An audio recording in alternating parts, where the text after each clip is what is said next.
रमता राम जपो रे प्राणी, अब तो सुन ले राम कहानी।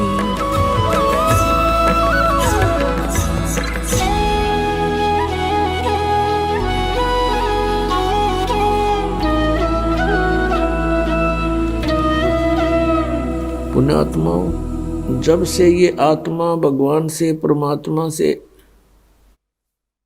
अलग हुई है, बिछुड़ी है,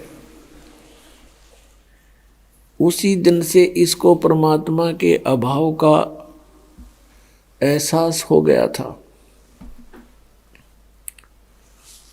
जो सुख इसको वह परमात्मा के चरणों में प्राप्त था,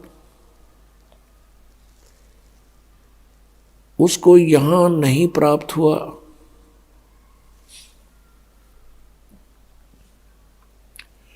उसकी खोज में ये इधर उधर भटक रही है उसी दिन से।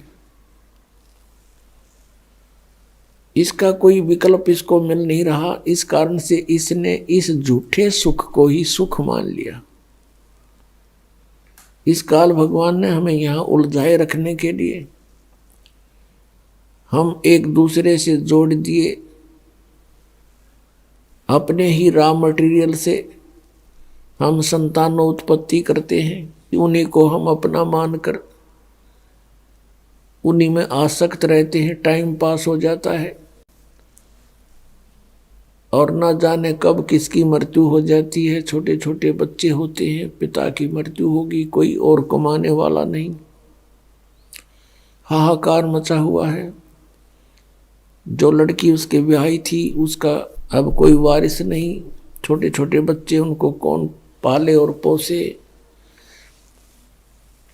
जब तक हम ठीक रहते हैं तो हम इसको सुख मान रहे हैं, जब तक हमारे ऊपर कोई आपत्ति नहीं आती तो हम इसको सुख मान रहे हैं।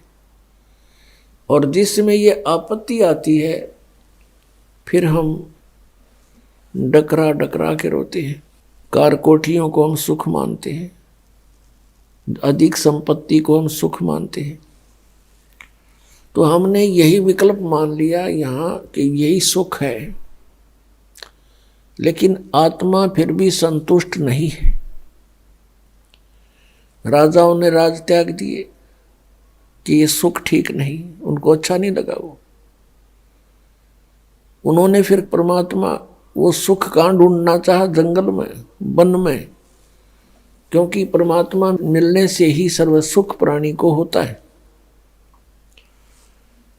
तो जब से ये आत्मा भगवान से, परमात्मा कबीर देव जी से, सत्य पुरुष जी से बिछुड़ी है, उसी दिन से उसकी खोज कर रही है। इस काल भगवान को डर लगा रहता है कि कहीं इन जीवों को परमात्मा का ज्ञान ना हो जाए। यदि इनको परमात्मा का ज्ञान हो गया, ये सभी यहाँ से भाग जाएंगे, यहाँ किसी की रुचि नहीं रहेगी। और इस काल भगवान को एक साप लगा हुआ है, 1,00,000 मानव शरीरधारी प्राणियों का नित आहार करने का, जिसके लिए इसने हम सबको यहाँ पाल रखा है, रोक रखा है और बलपूर्वक हमसे सब क्रियाएं करा रहा है। परमेश्वर स्वयं आते हैं इस काल के द्वारा फैलाए गए अज्ञान को समाप्त करने के लिए। तब तक हम इतने अनजान बना दिए जाते हैं अज्ञानी ऋषि महर्षि संतों के द्वारा, गुरुओं के द्वारा, जो काल से प्रेरित काल के दूत बन कर आते हैं, कि हम परमात्मा को पहचान भी नहीं सकते। क्योंकि परमात्मा का विधान बदल दिया जाता है। परमात्मा पाने की विधि को सारा उल्टा करा दिया जाता है, जिस कारण से परमात्मा से मिलने वाले लाभ प्राणी को नहीं मिलते और धीरे धीरे ये नास्तिकता की ओर अग्रसर हो जाता है। वो दयालु परमात्मा फिर दया बख्शते हैं, अपने सतलोक को त्याग कर यहाँ आते।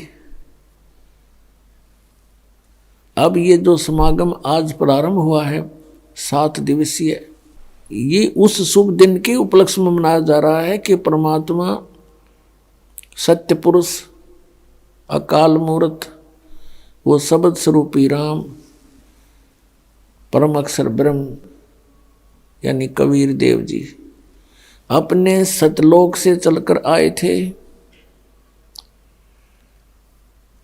और गांव छुडानी जिला झज्जर हरियाणा प्रांत भारत में आदरणीय गरीबदास साहिब जी को जो 10 वर्ष के बच्चे थे उस समय, उनको उनके खेतों में जंगल में मिले थे जहां गरीबदास साहिब जी गौवें चरा रहे थे। उनके साथ और भी बहुत से गवाले थे, पाली थे, कुछ बड़ी आयु के भी थे, कुछ छोटी आयु के थे। गरीबदास जी सबसे छोटी आयु के थे। तो वहां परमात्मा सतलोक से चलकर आए एक साधु रूप में, एक जिंदा महात्मा के रूप में आकर के वहां उपस्थित हुए। थोड़ी सी दूरी पर वह सतलोक से आकर नीचे पृथ्वी पर उतरे। वहां से पैदल चलकर आ रहे थे। 10 वर्षीय गरीबदास जी, साथ में अन्य जितने पाली थे 8, 7, 10 पाली और थे, कई सैकड़ों की संख्या में गौवें रखा करते थे। वो खाना खा रहे थे, सभी बच्चे और पाली, सभी गवाले खाना खा रहे थे। फाल्गुन उत्तरते की फाल्गुन सुधी द्वादशी सन 1727 को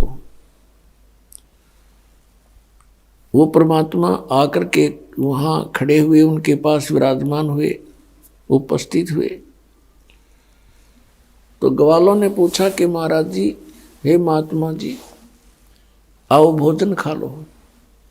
वो भोजन खा रहे थे। परमात्मा ने कहा भी भोजन तो मैं खा के आया हूं। फिर जैसे प्रसंग चलता है, पूछते हैं कहां से आए हो, कौन सा आपका गांव है। परमेश्वर ने कहा कि मेरा गांव सतलोक है और मैं वहां अपने गांव से खाना खा के आया हूं। उन्होंने पूछा कितनी दूर है तेरा गांव यहां से बाबा जी। परमेश्वर ने कहा कि मेरा गांव 16 शंख कोस की दूरी पर है। ग्वालों ने सुना 16 कोस, एक कोस लगभग 1.25 किलोमीटर का होता है। इस बात पर उन्होंने विशेष ध्यान नहीं दिया। कहा कि ठीक है महाराज जी, खाना नहीं खाते तो दूध पी लो, क्योंकि गौवें बहुत शरीफ होती थी, जब चाहे उसका दूध निकाल लिया करते थे पाली। कुछ एक ऐसी गौवें भी होती थी। परमात्मा ने कहा भी दूध अगर पिलाना चाहते हो तो कंवारी गाय का दूध पीता हूं मैं। वो ग्वाले कहने लगे महाराज जी, आप तो हमारे साथ मजाक करते हो, आपकी दूध पीने की नीयत नहीं है। कंवारी गाय कभी दूध देती है? तो परमात्मा ने कहा यदि तुमने पिलाना है तो पिलाओ, नहीं तो हम चलते हैं। उसमें अतिथि और साधु संतों की सेवा बहुत किया करते हैं। अगर साधु संत बगैर कुछ खाए पिए द्वार से चला जाता, अपमान मानते थे। उस समय गरीबदास जी 10 वर्ष के बच्चे खड़े हुए और अपनी एक प्रिय बच्ची थी, गाय की बछिया, कंवारी गाय, उसका गले में बंधा हुआ रस्सा पकड़ कर लाए और कहा देखो महाराज जी, ये कंवारी बछिया है, गाय है, इसके बच्चा भी नहीं हुआ है, ये दूध कैसे देगी भगवान। परमात्मा ने कहा कि तुम्हारे पास कोई ऐसा पात्र है 5-4 किलो का, 5-4 सेर का, जिसमें 5-4 सेर दूध आ जावे। उन्होंने कहा जी है हमारे पास, एक छोटा मटका है, छोटा घड़ा है। परमात्मा ने कहा लाओ। कबीर परमेश्वर ने कहा वो लाओ। वो धो मांझ कर साफ करके लाए और कहा इसके नीचे रखो गाय के। गरीबदास जी ऐसे पकड़ के गाय के सतनों के नीचे बैठ गए। तब परमात्मा ने, कबीर परमेश्वर जी ने उस बछिया की कमर पर थपकी मारी, लंबे लंबे सतन हो गए और दूध की धार बह चली। वो पात्र भरते ही अपने आप बंद हो गई। गरीबदास जी 10 वर्षीय बालक ने परमेश्वर के सामने लाकर रखा कि ले भगवान, आपकी ही कृपा से दूध प्राप्त हुआ है कंवारी बछिया के, कंवारी गाय के, पी लो। आधा परमेश्वर ने मुंह लगा के पी लिया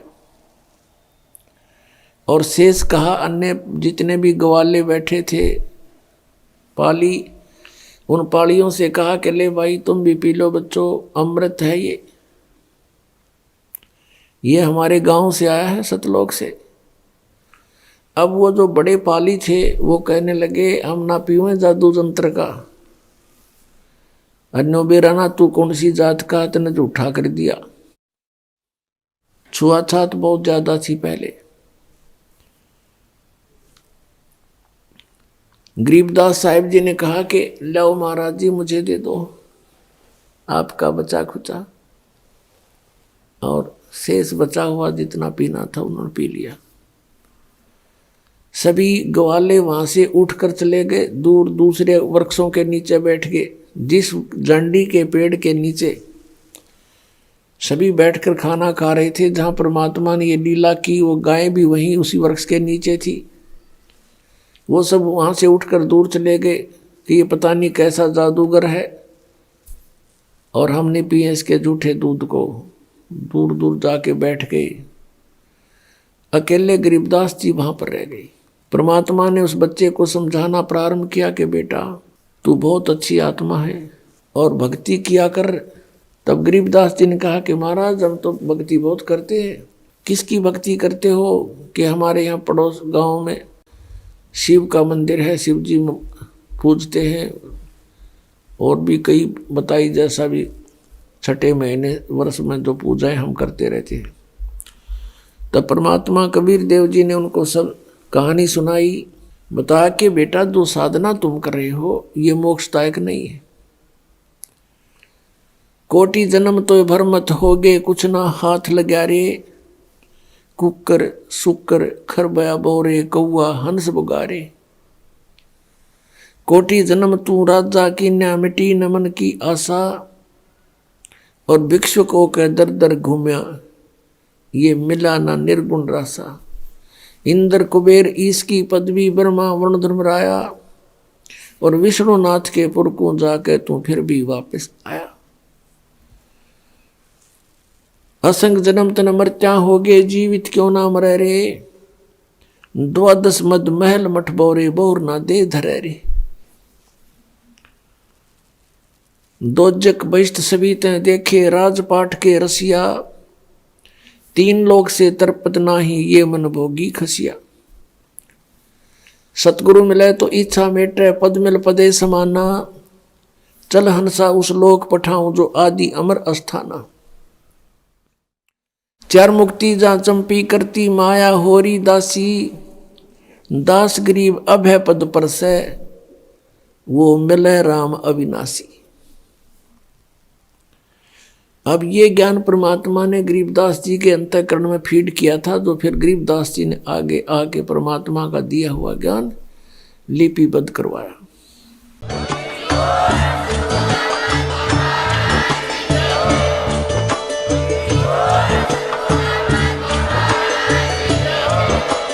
आप सुन रहे थे जगत गुरु तत्वदर्शी संत रामपाल जी महाराज जी के मंगल प्रवचन। अधिक जानकारी के लिए विजिट कीजिए हमारी वेबसाइट www.jagatgururampalji.org। संत रामपाल जी महाराज जी के शुभ आशीर्वाद से पूरे विश्व भर में 500 से भी ज्यादा नाम दीक्षा केंद्र हैं, जिन पर संत रामपाल जी महाराज जी द्वारा ऑनलाइन निःशुल्क नाम दीक्षा दी जा रही है। अपने नजदीकी नाम दीक्षा केंद्र का पता करने के लिए संपर्क करें 8222880541।